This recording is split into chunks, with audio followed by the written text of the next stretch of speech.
Yeah, so it's actually been part of our thinking for a number of years now. So I think ever since we saw the beginning of these supposed trade wars, then we've been very careful about not owning China's exporters or Chinese, industrials, energy, those kind of companies. And what we've been focusing on, and really it's become a kind of almost two-speed stock market in China, where, since the outbreak of trade wars, you've seen domestic consumption and domestic infrastructure names performing very well. And these are the kind of names that we hold. We still think they will do well even in this kind of environment. The A-share market still remains interesting.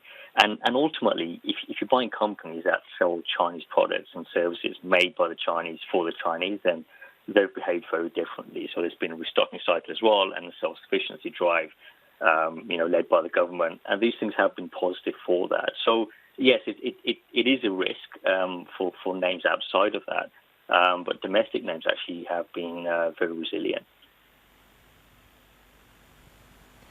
Seth, I'm curious, outside of China, where else you're looking for growth? Because obviously playing a dividend strategy in this environment hasn't always been easy.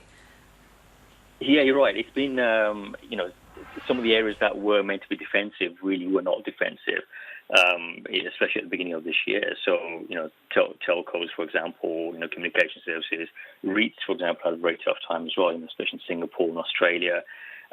So we've been very much focused on North Asia. Now, I mean, for a number of years now, because from a point of view of valuation, earnings growth, the macroeconomics, it's all pointed towards North Asia for us, and the dividends have also been very high.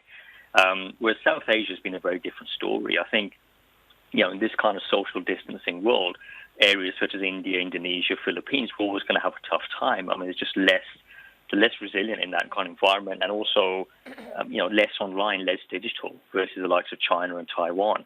And the number of cases and the way that the response has been handled, and those kind of things. So, North Asia has been really head and shoulders more important for us over a number of years now.